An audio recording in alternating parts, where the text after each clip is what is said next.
Hey everyone, here's a quick heads up. The Agile Online Summit is coming soon. You can get all the details at bit.ly/Agile Online Summit 24. Yes, it's all lowercase, all one word. That's bit.ly/Agile Online Summit 24. Stick with us till the end of the episode to know the dates, the tracks, and some surprises we have ready for you. But for now, let's dive into today's episode. Hello, everybody. Welcome to our Team Tuesday. This week we have with us Karla Merza. Hey, Karla, welcome back. Hello, thank you.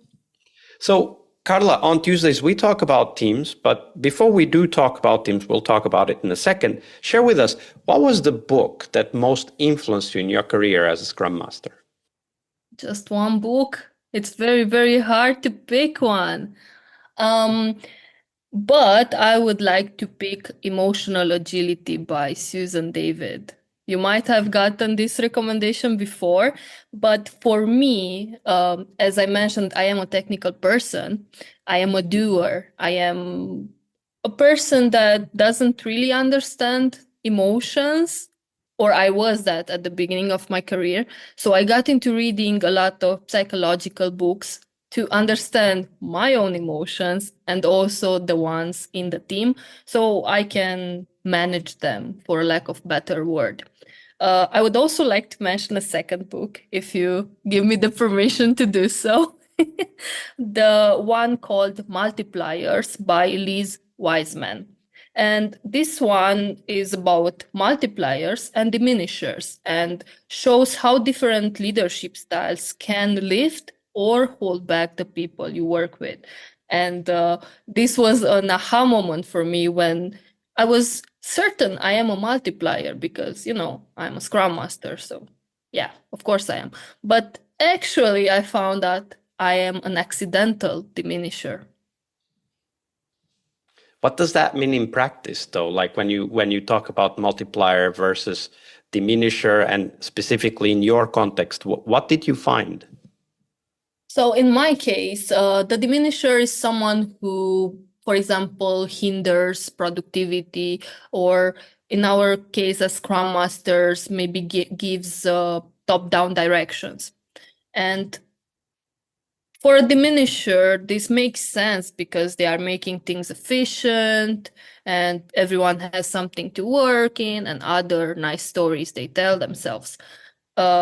And actually, in my case, I saw that being an accidental diminisher means that I'm taking power away sometimes from my teams, meaning that I don't facilitate discussions and ask them to choose their work, but I actually give them sometimes the work. So that was a big aha moment for me.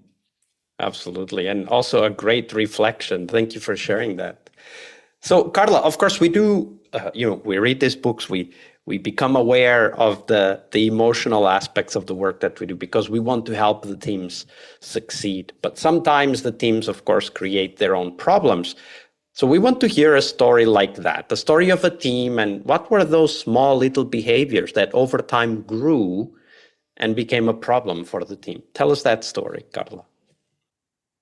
I mentioned yesterday about Romanian culture, and it's very important to know that Romanians are also quite focusing on themselves. So they like to compare themselves with others to, why is this person promoted and not myself? I actually have skills. I have better skills than that person. So why?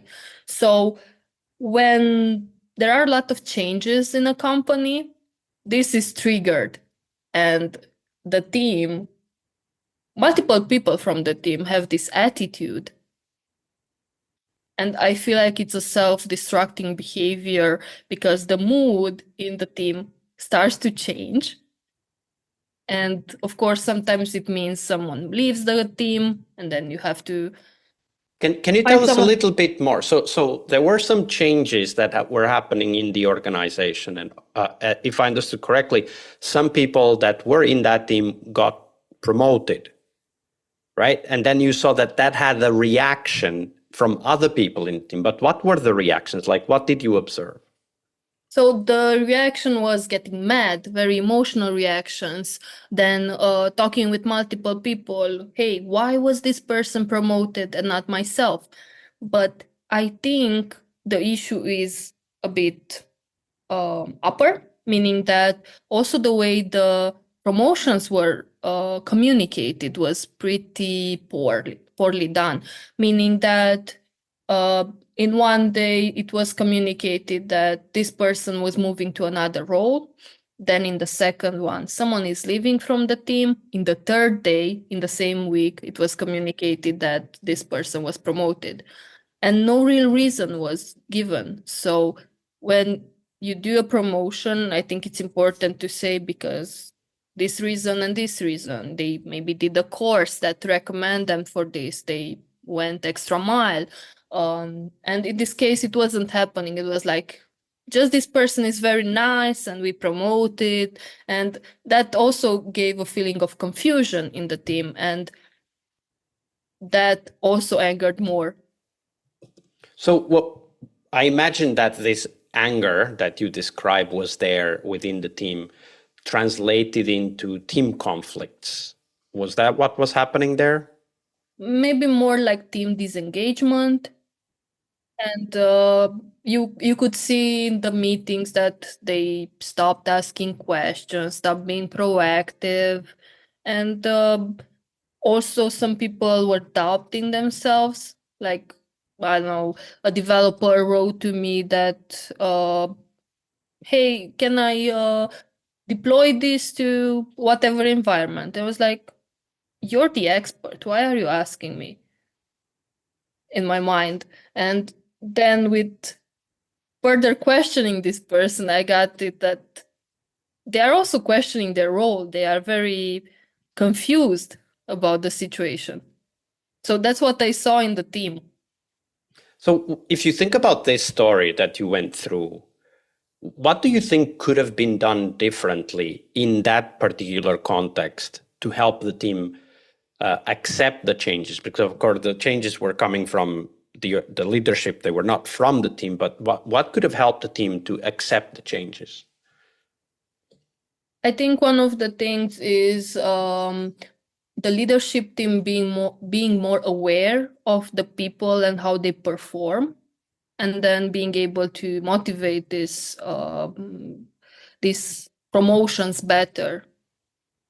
And for me, one of the important things that you just said is that leadership may, for whatever reason, also not have enough information to do the right thing, right? And I think it's also important for us as Scrum Masters to engage with leadership, to have this good relationship, and also to help them communicate, because we can't influence their decisions always, right? Sometimes we can, other times we can't. But even when we can't influence, to help them communicate this in a more constructive and more engaging way with the team, right?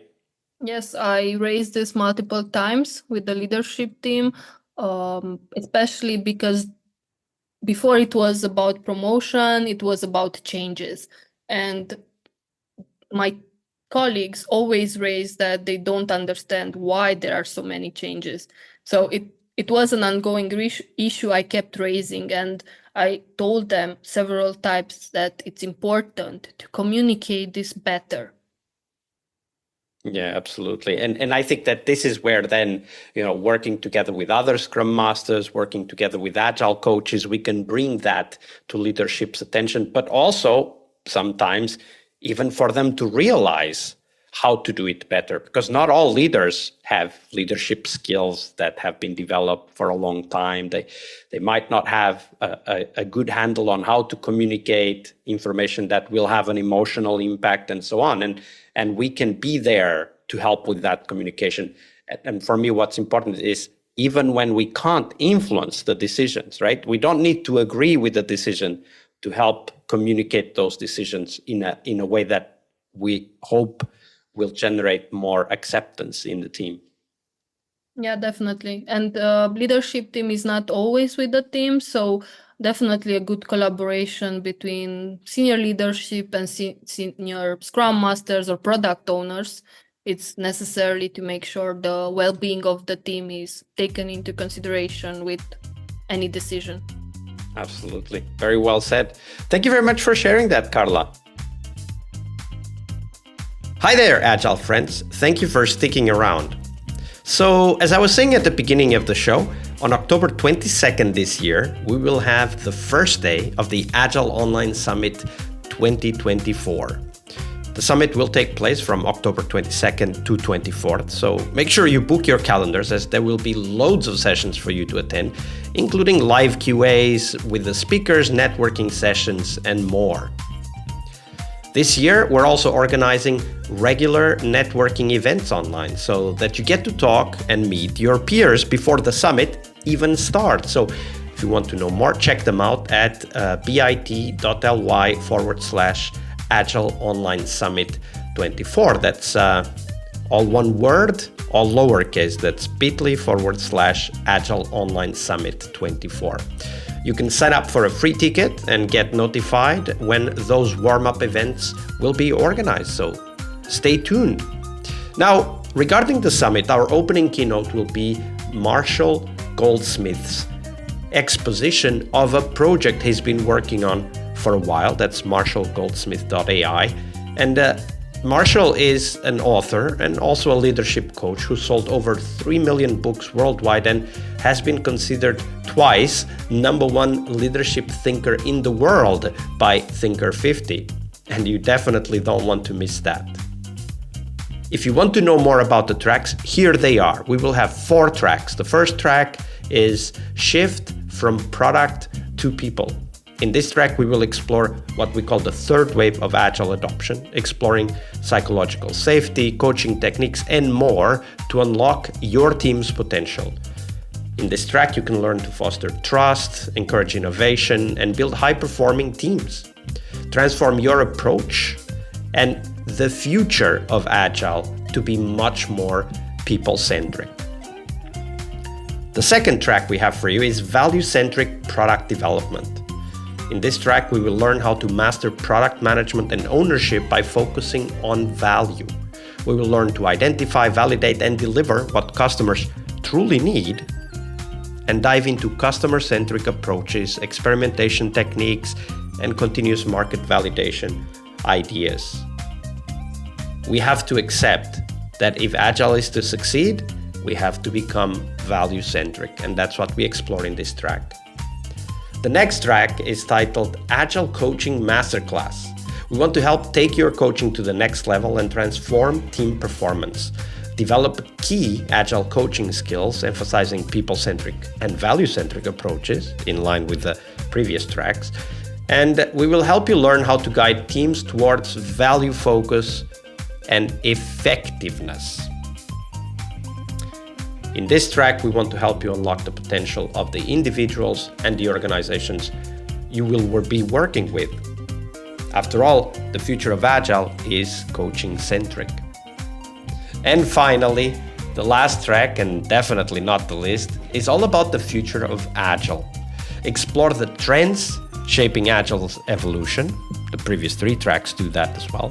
Discover real-world success stories from innovative companies pushing the boundaries of what's possible today, and learn how practitioners are evolving Agile practices, gain insights in how to revolutionize your own approach.